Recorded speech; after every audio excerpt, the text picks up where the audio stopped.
හිටගෙන සිවිලිම දිහා කවදාවත් බලන්නේ නැහැ.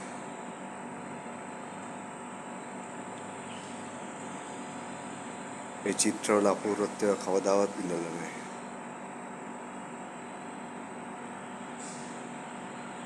මං ගෑනු ගැන ඇහුවොත් ඔයා ගෑනු ළමයි ලිස්ට් එකක් මට කියයි.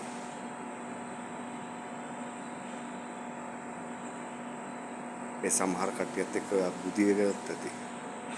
ඒ සමහර අයත් එක්ක ඔයා බුදියලත් ඇති.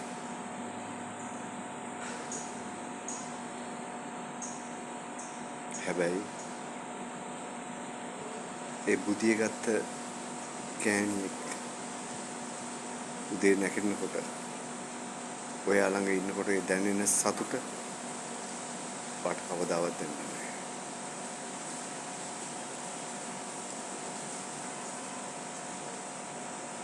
ඔයා යුද්ධය ගැන මට කියයි.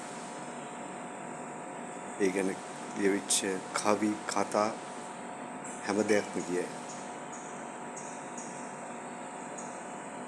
හැබැයි යුද්ධයකදී හොඳම යාළුවා උකුල උඩ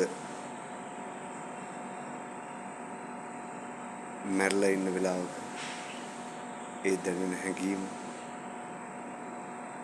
කවදාවත් විඳලා නැතුව ඇති.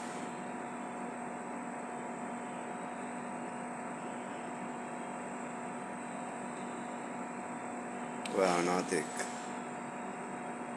ඔයා ජීවිතේ තේරුම් ගන්න තියෙන්නේ ඔයා කියපු පොත් වලින් විතරයි.